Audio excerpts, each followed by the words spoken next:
Everyone, कैसे हो आप लोग। आई होप आप लोग सभी बहुत ज्यादा अच्छे होंगे एंड गियर अप होंगे आज के सेशन के लिए।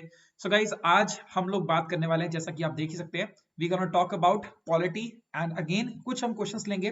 To be precise, somewhere on 15 questions we have taken and we gonna solve this questions. और आपके लिए भी दो क्वेश्चन मैंने रखे हैं जो कि आप सॉल्व करेंगे साथ में। बहुत ही सारा इंटरेस्टिंग क्वेश्चन है, बहुत ही सारा मजा आने वाला है। तो without further ado we gonna start this session straight away.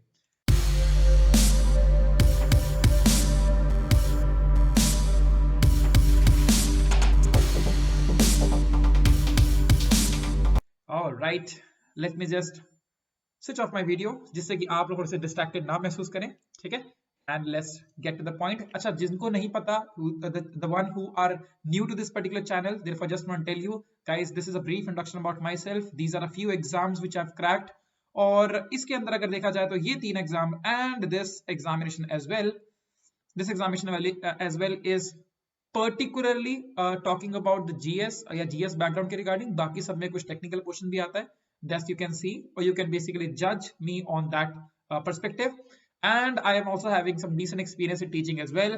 Well, these are the things which are not important for you, so let's just get straight to the point, the very first question। So question number 1 ये बात करता है sir, which of the following was added as a fundamental duties के regarding बात कर रहा है through the constitution of कौन सी अमेंडमेंट, 86th अमेंडमेंट ऑफ 2002। देखो, जैसे ही अमेंडमेंट आपके दिमाग में आती है तो यहाँ पर दो वर्ड आपको देखने को मिल रहे हैं, एक तो फंडामेंटल ड्यूटी और एक 86 अमेंडमेंट। तो पहले मैं आपके लिए एक्सप्लेन करता हूँ व्हाट इज फंडामेंटल ड्यूटी और क्या क्या हमने कहाँ से कॉन्सेप्ट लिया था, how it came to the picture. बाकी आपको तो वैसे इसका आंसर बहुत ही ज्यादा आसान है और आप लोग शायद इसका आंसर कर भी चुके होंगे अभी तक। So let's try to see that fundamental duty. तो फंडामेंटल ड्यूटी के बारे में क्या क्या पता है। देखो, सबसे पहली बात, ये स्वर्ण सिंह कमेटी की रिकमेंडेशन से आई थी। स्वर्ण सिंह कमेटी की रिकमेंडेशन से आपकी देखने को मिल गई थी। कहां से लिया गया था concept? This was taken from USSR से हमने एक चीज और भी ली थी जिसे बोलते हैं 5 ईयर प्लानिंग, ठीक है। यूएसएसआर ने 5 ईयर प्लानिंग भी लिया था, 5 ईयर प्लानिंग कॉन्सेप्ट। खैर, यूएसएसआर तो अब तो नहीं रहा है, अब तो रशिया बन गया है और यहाँ पर क्या हो चुके हैं, USSR has been broken into several parts, तो several countries I would say. तो यूएसएसआर मतलब कब टूटा, तो 1991 के अंदर आपका क्या होता है, यूएसएसआर ने डिसइंटीग्रेट कर दिया था, ठीक है। अब अगर वैसे एक और क्वेश्चन आपसे पूछ लूं तो दो स्थान को छोड़कर बाकी सभी के सभी जो स्थान थे वो यूएसएसआर के पार्ट थे। तो कौन से स्थान है, मैं आपको खुद बताता हूँ। There was one called as Afghanistan and there is another called as Pakistan. तो पाकिस्तान अफगानिस्तान को छोड़कर बाकी जितने भी स्थान आते हैं, तुर्कमेनिस्तान, तजिकिस्तान, कजाकिस्तान, व्हाटएवर स्थान आर देयर, ये सबके सब यूएसएसआर का पार्ट हुआ करते थे। खैर, we are not talking about USSR, let's come back to the point. तो अगर हम बात करें फंडामेंटल ड्यूटी, तो हमने ऐड करी थी, ये किस अमेंडमेंट के द्वारा ऐड हुई थी, ये हुई थी हमारी 42nd अमेंडमेंट एक्ट ऑफ 1976, जिसको हम लोग मिनी कॉन्स्टिट्यूशन भी बोलते हैं। Very very important for examination perspective, ठीक है, ये हुई थी। और साथ ही साथ में अगर बताएं तो हमने कितनी ड्यूटीज को अडॉप्ट किया था, पहले हमने 10 ड्यूटीज को अडॉप्ट किया था। इन सब ड्यूटीज में सर वही पॉइंट है कि हम क्या करेंगे, अपने देश के जो नेशनल फ्लैग है उनको उसको रिस्पेक्ट करेंगे, नेशनल एंथम को रिस्पेक्ट करेंगे, जो हमारे फोर फादर्स हैं उन सबको रिस्पेक्ट करेंगे, उनके आइडियाज, उनके एस्पिरेशंस को हम लोग बात करेंगे। इस सब चीजों के बारे में मेंशन किया हुआ है। और हमारे देश को अगर जरूरत पड़ी तो we can also get into the combat zone if required, of course, and there some other things as well. लेकिन ये 10 से जो 11 हुई वो किस अमेंडमेंट एक्ट के अंदर हुई, तो ये बड़ा इंपॉर्टेंट एक्ट बनता है, ये भी याद रखिएगा आप कि ये हुई थी हमारी that happened to be in 86th amendment itself. और यही क्वेश्चन तो पूछ रहा है कि किस अमेंडमेंट एक्ट के अंदर, मतलब 86th अमेंडमेंट एक्ट में ऐड क्या हुआ था। तो डेफिनेटली ये 2002 के अंदर आपको देखने को मिल गई थी, ठीक है। ये ऐड यहाँ पर क्या होता, तो यहाँ पर हमने बात करी थी चिल्ड्रन की एजुकेशन के रिगार्डिंग बात की थी। तो to provide opportunities for education of to one child between the age of 6 to 14 years। Actual में यहाँ पर ड्यूटी के अंदर ये बोला गया था कि जो पेरेंट्स हैं उनकी ये क्या है, ड्यूटी है कि वो अपने बच्चों को पढ़ाएंगे। So that was a fundamental duty out there, okay. अच्छा, फंडामेंटल ड्यूटी का पार्ट कौन सा आता है, ये भी इंपॉर्टेंट है, पूछ लीजिए, मतलब या थोड़ा सा देख लीजिएगा। तो ये आपका आता है पार्ट 4A इज देयर, ठीक है। पार्ट 4 बात करता है फंडामेंटल राइट की और पार्ट 4A बात करता है दिस वन। अच्छा, आर्टिकल कौन सा आता है, आर्टिकल 51A। तो these are very very important question, सबके सब मैंने आपको क्लियर करा दिया।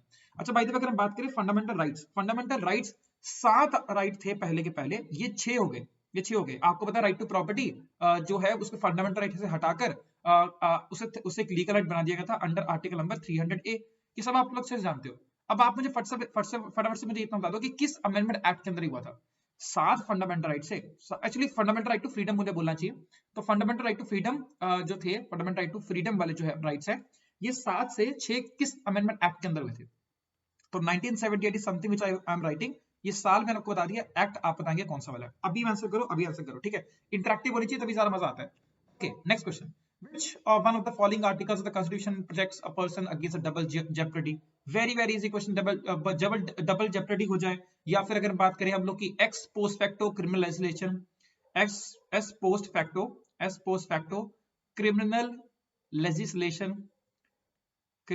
लेजिस्लेशन, जितना टाइम मुझे लिखने में लग रहा है उतनी देर में तो आप आंसर भी कर चुके होंगे, राइट, क्रिमिनल लेजिस्लेशन, ठीक है, ये सब की सब जो चीज है। और इवन साथ साथ में अगर हम बात करें कि एविडेंसेस, मतलब the person cannot act as a evidence against himself, वो भी आपका कहते हैं, वो भी इसी आर्टिकल के अंदर आता है। Article number 20 is the right option, बिल्कुल सही आप गेस कर रहे हो, बहुत ही बढ़िया, बहुत ही बढ़िया। और ये जो आर्टिकल है sir, this article and this article 20 and 21 is right to life, ठीक है, और ये दोनों के दोनों आर्टिकल जो है वो इमरजेंसी के टाइम पर भी आपके क्या रहते हैं, कर्टन नहीं होते, आपके हटाए नहीं जाते, इमरजेंसी के टाइम पर भी सस्टेन रहते हैं। बाकी सब राइट्स क्या हो सकते हैं, यहाँ पर हैम्पर हो सकते हैं, हो जाते हैं, एक्चुअली हैम्पर हो सकते नहीं है, हो जाते हैं, ठीक है, very very important. Okay, article 22 talks about, ये किसके रिगार्डिंग बात करता है, ये बात करता है प्रिवेंटिव डिटेंशन के रिगार्डिंग बात करता है। और यहाँ पर आपके जो यूपा, पोटा, टाडा, इन सब एक्ट्स के बारे में यहाँ पे बात की गई है, और स्पेशल पावर एक्ट बेसिकली। और आर्टिकल 23 किसके रिगार्डिंग बात करता है, again very very easy question, ये आप लोग मुझे बताएंगे फट से, चल मैं खुद ही बताता हूँ। ये बात करता है बेसिकली ह्यूमन ट्रैफिकिंग वगैरह ना हो, उस सब के रिगार्डिंग यहाँ पे बात करता है। 24 will talk about what, 24 will talk about child trafficking वगैरह की, या फिर चाइल्ड हजारियस वर्क के अंदर काम ना करे, उसके रिगार्डिंग बात करता है। 25th article is very very important as well, काफी सारा न्यूज के अंदर रहता है रिलीजियस मैनर के अंदर, और अभी काफी सारा देश के अंदर चल भी रहा है ये वाला मुद्दा, तो याद रखना article 25 is something which is also, आप याद रखेंगे, ठीक है, very very important. Okay, now which one of the following articles was defended by the Dr. B.R. Ambedkar on the plea that it would resort as a matter of the last resort? बड़ा ही आसान है, बहुत आसान है, मतलब क्या है, सबसे बिल्कुल एंड में, इसे बिल्कुल एंड में यूज किया जाए, ये बोला गया था। और इन्होंने ये भी बोला था कि this is gonna be the most misused article as well, misused article के रिगार्डिंग बात की थी। ये बात करता है स्टेट इमरजेंसी के रिगार्डिंग, ये होता है सर आपका स्टेट इमरजेंसी, मतलब इन्होंने बोला था कि बिल्कुल लास्ट जब हद हो जाए ना तब जाके इस्तेमाल किया जाना चाहिए, इसको बहुत ज्यादा क्या कहते हैं, रेगुलरिटी में इस्तेमाल नहीं किया जाना चाहिए। इससे क्या हो जाएगा, डेवलपमेंट वगैरह के ऊपर प्रभाव पड़ेगा, देश की जो इकोनॉमिक पावर के ऊपर प्रभाव पड़ेगा, और इवन लोगों के ऊपर प्रभाव पड़ेगा, that is the most important thing. तो हमने बात करी स्टेट इमरजेंसी, अरे स्टेट इमरजेंसी फिलहाल को साइड में रखते हैं। इमरजेंसी कहाँ कितने आर्टिकल में देखने को मिलेगी, 352 में आपकी आती है सर नेशनल इमरजेंसी के रिगार्डिंग बात होती है। 356 के अंदर आपकी होती है आपकी स्टेट इमरजेंसी, जिसको हम लोग बोलते हैं प्रेसिडेंट्स रूल के रिगार्डिंग बात होती है। और आपकी होती है 360, यहाँ पर नहीं लिखा है, 360 के अंदर आपकी बात होती है फाइनेंशियल इमरजेंसी के regarding.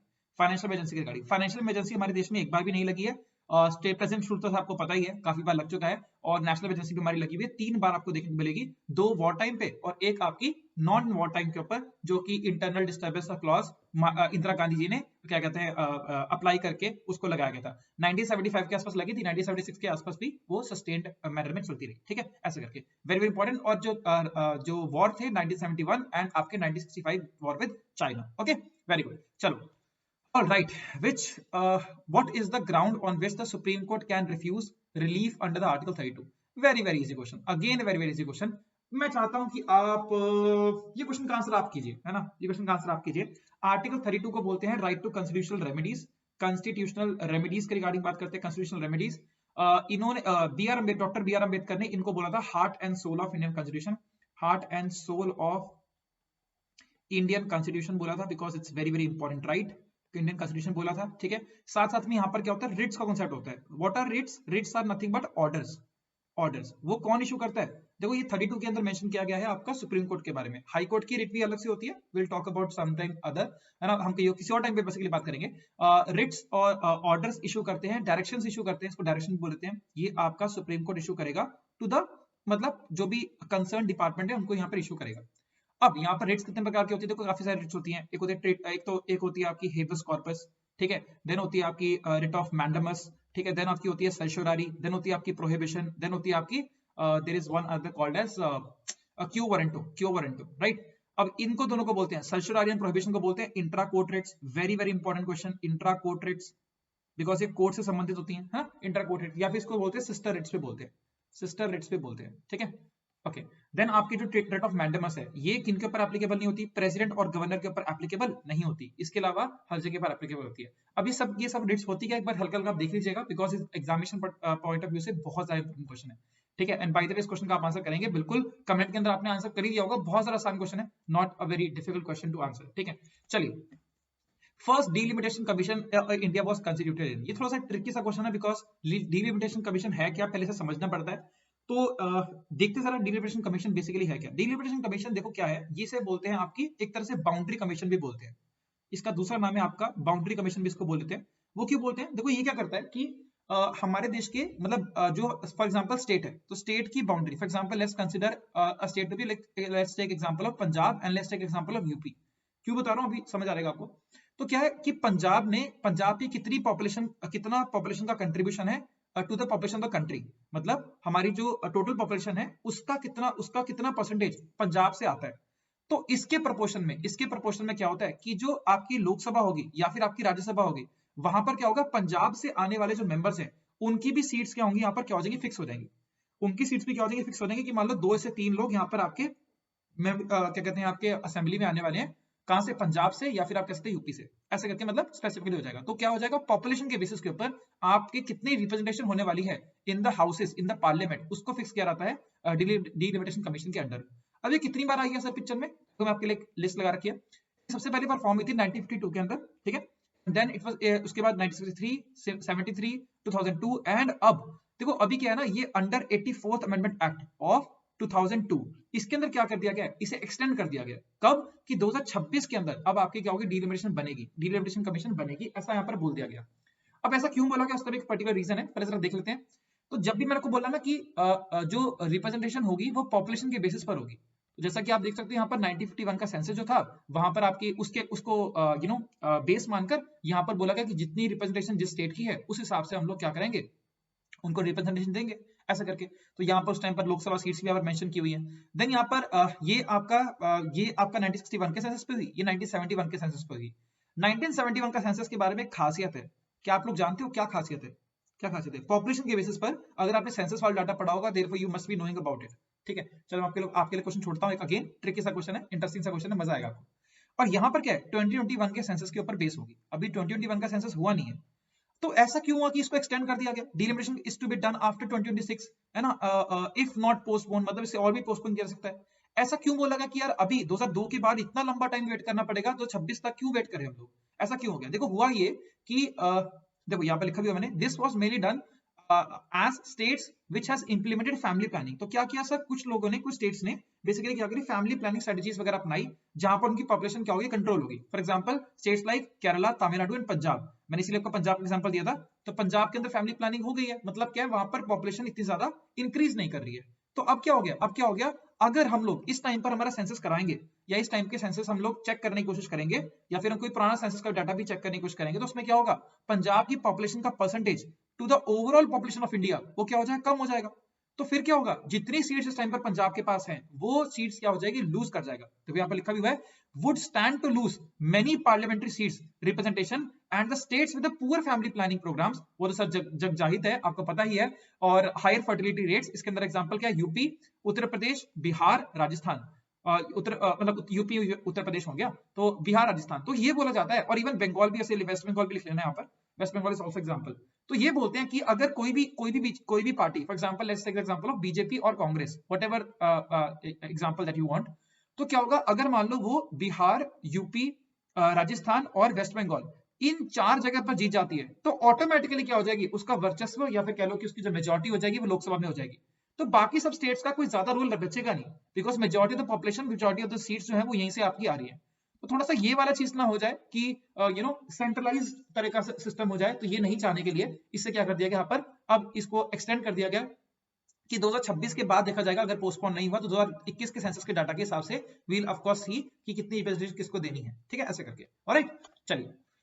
Who among the following stated in the Constituent Assembly that his, देखो आज इनके बारे में हमारी बहुत सारी बात हो रही है ना, 2 बार वैसे ही हमारे डिस्कशन कर चुके हैं, आप लोग वैसे गेस कर चुके होंगे। तो बेसिकली यहाँ पर क्या बोल रहा है कि कंस्टिट्यूएंट असेंबली के अंदर किसने स्टेट किया कि कब 26 जनवरी 1950 को स्टेट किया। ये 26 जनवरी 1950 कब है, जब हमारा जिस दिन हमारा रिपब्लिक डे मनाया जाता है। अभी उसकी एक ईव भी निकली थी, अभी आपको पता होगा ना, we have anniversary kind of कह सकते हैं, वहां पे भी निकली थी, वेरी इंटरेस्टिंग वन। अच्छा, इस बार की रिपब्लिक डे के गेस्ट कौन थे, रिपब्लिक डे के गेस्ट कौन थे, एनीवन, रिपब्लिक डे के गेस्ट, देखो बहुत इंपॉर्टेंट है और ये बहुत ही स्ट्रेटेजिकली इनको बुलाया गया था, तो it's very interesting one as well. तो रिपब्लिक डे के गेस्ट कौन है बताइए जरा। और India was going to enter life of contradiction, ये किसने बोला, ये किसने बोला on this very date in the constitution assembly. देखो इनका इसका आंसर जो है that is doctor B R Ambedkar.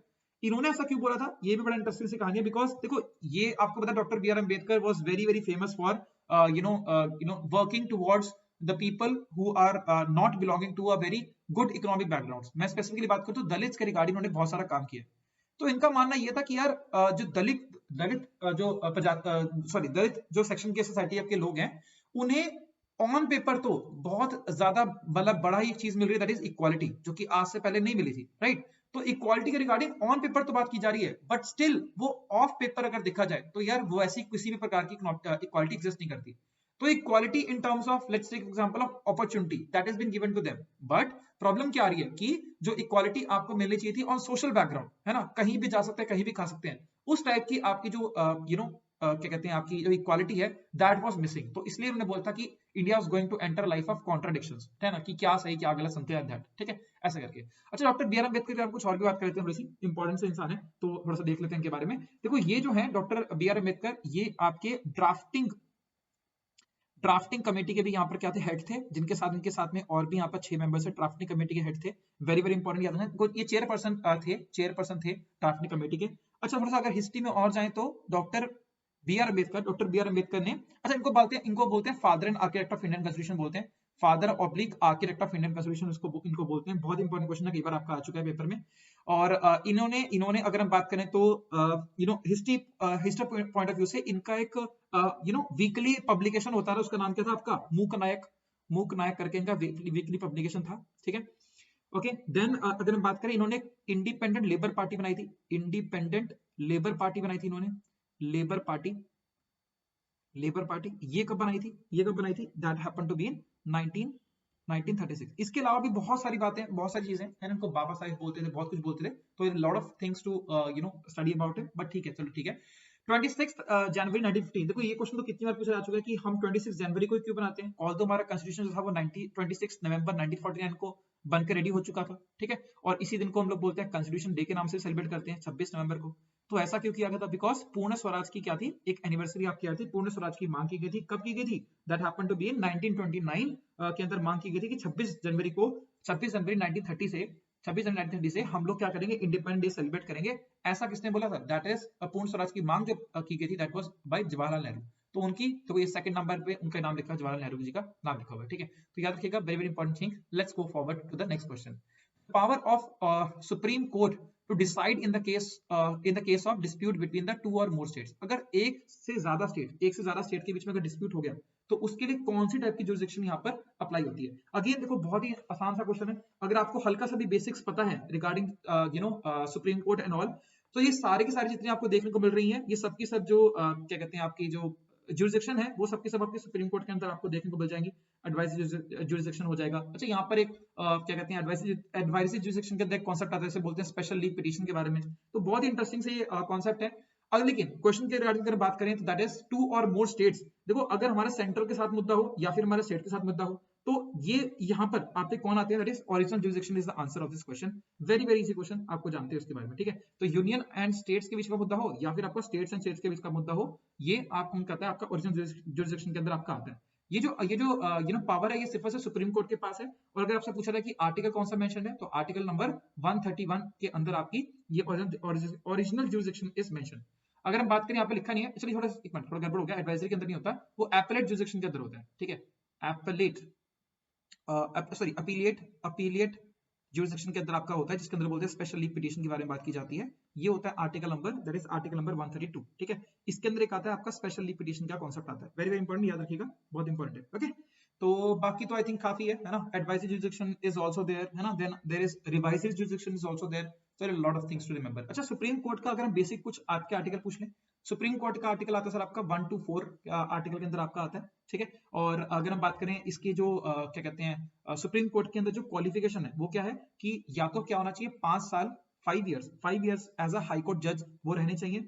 Then आता है या फिर होता है आपके कंडीशन इफ नॉट देयर और 10 years experience as a high court advocate का एक्सपीरियंस हो जाना चाहिए, और ये जो लास्ट वाला that is very very important, ये कई बार पूछा जाता है, डिस्टिंग्विश्ड ज्यूरिस्ट होने चाहिए, डिस्टिंग्विश्ड ज्यूरिस्ट। तो ये 3 कंडीशन होती हैं, याद रखिएगा, very very important, very very important. Distinguished jurist मतलब क्या है, जिनको बहुत ज्यादा नॉलेज हो, एक्सेप्शनल नॉलेज हो लॉ के रिगार्डिंग, उनको बोलते हैं, ठीक है, ऐसे करके। और मिनिमम एज कोई भी नहीं है, आप जब भी मतलब किसी टाइम पे भी एज पे अप्लाई कर सकते हैं, वेरी इंपॉर्टेंट। चलिए आगे बढ़ते हैं। और ये क्वेश्चन मैं आपको देना चाहता हूँ, this is a very very interesting question. आप, मैं चाहता हूँ कि आपकी थोड़ी सी गेस पावर, मैं शायद आप में से बहुत सारे लोगों को इसका आंसर नहीं पता हो, but I would highly highly recommend you, please please please comment down, comment कीजिए इस क्वेश्चन के रिगार्डिंग, बहुत ही ज्यादा मजा आएगा क्वेश्चन। तो आराम से आप यहाँ पे पॉज कीजिए वीडियो, पढ़िए। ओवरसीज इंडियंस के रिगार्डिंग यहाँ पे कुछ ना कुछ मेंशन किया हुआ है, और ये बोला गया कि लोकसभा के इलेक्शंस में अगर वो पार्टिसिपेट करना चाहें तो क्या कर सकते हैं।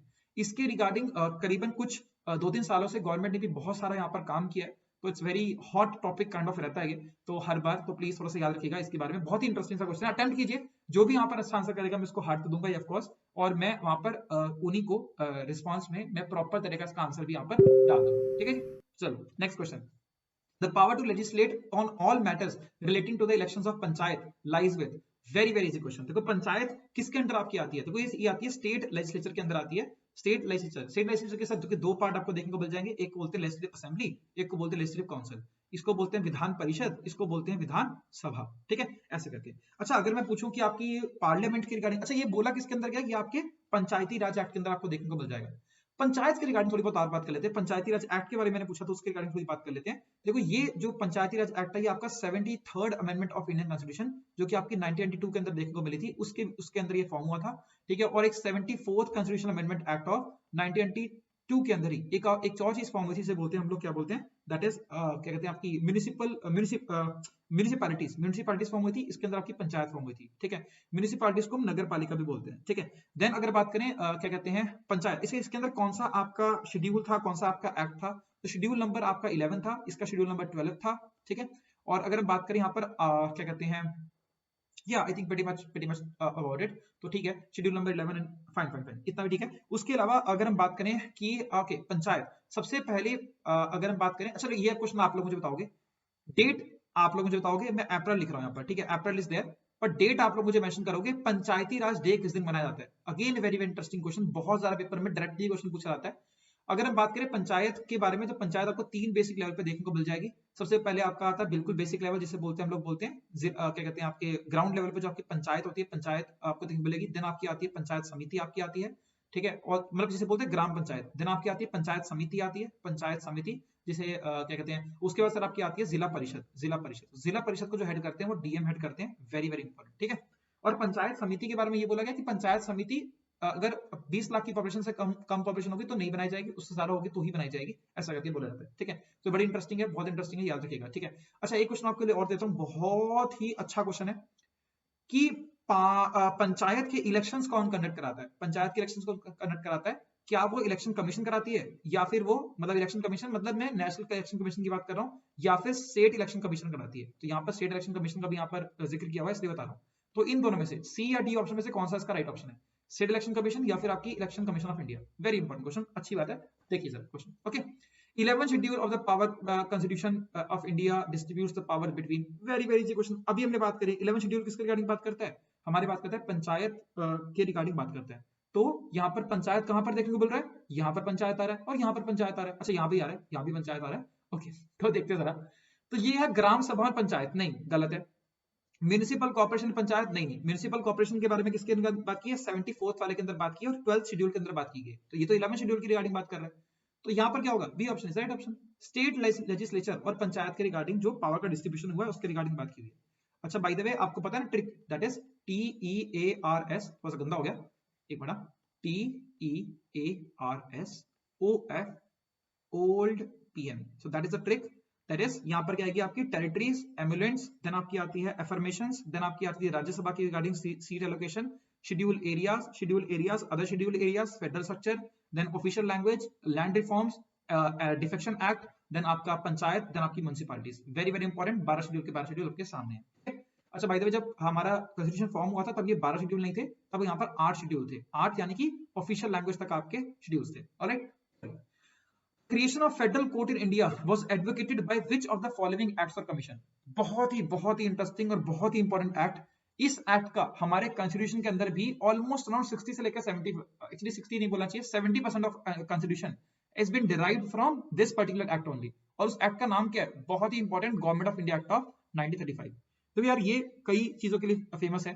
सबसे पहले से एक चीज ऐसे बोलते हैं reorganisation of state, reorganisation of states इसको बोलते हैं, बिकॉज यहाँ पर क्या हुआ था कि कई चीजें हुई थी। फॉर एग्जाम्पल आपका बर्मा जो था वो सेपरेट कर दिया गया था इंडिया से, Burma was separated from India, ठीक है। देन अगर हम बात करें क्या कहते हैं आपका यहाँ पर ऑल इंडिया फेडरेशन बनी थी, ऑल इंडिया फेडरेशन, शॉर्ट में लिख देता हूँ, all India federation was formed, ठीक है। यहाँ पर आपकी फेडरल, प्रोविंशियल और कॉन्करेंट इसके रिगार्डिंग बात की गई थी। बट ऑल इंडिया फेडरेशन जो थी वो ज्यादा चल नहीं पाया, फेल हो गया, बिकॉज क्यों, प्रिंसली स्टेट्स, यानी कि जिस जहाँ के स्टेट्स आपके जहाँ जो ऐसे इलाके जहाँ पर आपके राजा लोग बैठे थे, उन्होंने कभी ज्वाइन ही नहीं किया इसको, princely states never joined it, ठीक है। इसी एक्ट के अंदर आपकी डायरकी को क्या किया गया था, अबॉलिश किया गया था, डायरकी को अबॉलिश किया गया था, ठीक है। देन यहाँ पर बाइकैमलिज्म वगैरह पे काम किया गया था, वोटिंग राइट्स दिए गए थे सर, वोटिंग राइट्स को मतलब बढ़ाया गया था, नॉट दिए गए थे, वोटिंग राइट्स यहाँ पर क्या होते हैं, काफी सारा इंक्रीमेंट हुआ था। फेडरल कोर्ट की स्टैब्लिशमेंट तो आपको पता ही है, फेडरल कोर्ट की स्टैब्लिशमेंट हुई थी 1937 के अंदर आपकी हुई थी, तो 1937 के अंदर फेडरल कोर्ट आपके बनाए गए थे। इसके अलावा सर आपका आरबीआई भी फॉर्म हुआ था, आरबीआई भी सेकेंडरी एक्ट के अंदर फॉर्म हुआ था, ठीक है। और उसके अलावा क्या है आपकी this much about it, ordinance powers with क्या कहते हैं आपके गवर्नर जनरल और वाइसरॉय से थी, उसको भी हल्का सा बढ़ा दिया गया था, ठीक है। और जब Burma by the way separate हुआ था ना, ये आपका 1937 के अंदर ही हुआ था, तो फेडरल कोर्ट और ये दोनों के दोनों एक ही साल के अंदर देखने मिले, 1937। ओके, इसके बाद जो आता है, इससे पहले जो आपका आता था 1919 का एक्ट आया था, government of India act of 1919, इसको हम लोग बोलते हैं मॉन्टाग्यू शेल्मस्फोर्ड रिफॉर्म्स भी बोलते हैं। यहाँ पर मतलब इससे पहले आया था, तो यहाँ पर आपकी डायरकी को अबॉलिश किया गया, तो यहाँ पर आपकी डायरकी को लेकर आया गया था, डायरकी वाज इंट्रोड्यूस्ड, ठीक है। और यहाँ पर आपकी पीएससी यानी कि public service commission was established 1926 के अंदर, ठीक है। तो ये भी इंपॉर्टेंट क्वेश्चन है। यहाँ पर सेपरेट इलेक्टोरेट के रिगार्डिंग बात की गई थी to the Sikh, Christians, then आपके एंग्लो इंडियंस, यूरोपियंस, इसके रिगार्डिंग बात की गई थी। और अगर पूछे कि आपके सेपरेट इलेक्टेड मुस्लिम्स को किस में मिले थे, तो वो था आपका इंडियन काउंसिल एक्ट ऑफ 1909, जिसके अंदर हमने बात करी थी किसके regarding, that we have talked about, क्या कहते हैं इसको शॉर्ट में बोलते हैं Morley Minto reforms, Morley Minto reforms को बोलते हैं। Okay, so let's see the next question. Okay, so question number 12 is the provision of the Constitution of the India pertaining to the institution of panchayat do not apply to which one of the following states? Again a very easy question, बहुत ही आसान question है। Simple सी भाषा में पूछना चाह रहा है आपसे कि पंचायत किन स्टेट्स में आपको देखने को नहीं मिलेगी। तो आपको पता है यहाँ पर 3 स्टेट्स आपको और प्लस आपको यूटी ऑफ दिल्ली में देखने को नहीं मिलती। अब वो 3 स्टेट्स कौन से हैं वो आप लोग मुझे कमेंट में बताएंगे। तो मैंने आपके लिए 3 से लेकर 4 क्वेश्चन छोड़े हैं कमेंट के अंदर, but these are very easy question and यहाँ से आपके क्वेश्चन बहुत सारे आपके नंबर भी आ सकते हैं, मतलब बहुत सारे क्वेश्चन आपके बन सकते हैं। तो प्लीज आंसर जरूर कीजिएगा, तभी ज्यादा मजा आता है and I will definitely come up with other interesting questions as well। ये तो बहुत ज्यादा आसान से क्वेश्चन आपको देखने को मिल जाएंगे। All right, question number 13. Okay, this is a very interesting question also. शायद आपको थोड़ी सी इसके बारे में नॉलेज नहीं होगी, but let's try to figure it out. तो ये क्या बोलता है, which on the following is the correct sequence of formation of the commissions starting from the earliest? सबसे पहले कौन सी कमीशन फॉर्म हुई, सबसे बाद वाली कमीशन कौन सी हुई, इसके रिगार्डिंग बात करता है। तो देखो आपको बताता हूँ मैं, ECI election commission of India के बारे में यहाँ पर मेंशन है। तो लेट्स से यहाँ पर मेंशन है election commission of India, election commission के बारे में मेंशन है। ये हुई थी आपकी 25 जनवरी, वेरी इंटरेस्टिंग डे, 25 जनवरी 1950 को आपकी फॉर्म हुई थी, ठीक है। तो 26 जनवरी को हमारा क्या कहते हैं रिपब्लिक डे, और उससे एक दिन पहले आपकी इलेक्शन कमीशन ऑफ इंडिया यहाँ पे एस्टैब्लिश हुई थी, ठीक है। इलेक्शन कमीशन ऑफ इंडिया इस टाइम पर अगर बात करें तो चीफ इलेक्शन कमिश्नर कौन है ये भी आप लोग मुझे जाएंगे, ठीक है। Chief election commissioner of India इस टाइम पर कौन है बताएंगे जरा, ठीक है। देन आपके अगर हम बात करें यहाँ पर हमारी मेंशन है planning commission, again very interesting, ये आपकी हुई थी 15 मार्च को। थोड़ी सी देखो डेट का गेम थोड़ा सा ये आ जाता है, तो थोड़ा सा आपको पता होना चाहिए। 15 मार्च 1950 को आपकी फॉर्म हुई थी प्लानिंग कमीशन। प्लानिंग कमीशन 2015 के अंदर इससे यहाँ पर खत्म करके आपकी आ गई थी, दैट इज जिसे हम लोग बोलते हैं बोलते हैं नीति आयोग, जिसे बोलते हैं national think tank of India, इसको बोलते हैं नीति आयोग। ये आपका पिक्चर में आ गया। और नीति आयोग की अगर बात करें तो यहाँ पर चेयरमैन कौन है, chairman of NITI Aayog that is none other than the PM of the country, alright. Then CEO is Amitabh Kant and बाकी आपको सबको पता होगा आपका, है ना, that is Rajiv Kumar is there and a lot of people are there, जो कि काफी पहले पुराने लोग हैं and they keep on getting into the thing itself. Then यहाँ पर फाइनेंस कमीशन के रिगार्डिंग मेंशन किया है, तो फाइनेंस कमीशन आपकी हुई थी 1951 के अंदर एस्टैब्लिश हुई थी। I am not remembering the exact date, but finance commission. Article number अगर बात करें तो आपका 280 आपका आर्टिकल नंबर आता है, आर्टिकल नंबर 280 इज देयर, ठीक है। एंड इस टाइम पर अगर बात करें तो हमारी 15th फाइनेंस कमीशन हमारे देश में चल रही है, ठीक है। और देन लेट्स कम टू, अच्छा, NK Singh is responsible for the same. Under that. Then आपका आती है investment commission. This is very interesting one. Investment commission जो थी ये हमारी बनाई गई थी 2004 में। तो सबसे latest out of the all four सबसे लेटेस्ट जो आपकी बनी थी ये आपकी 2004 में दिसंबर में बनाई गई थी।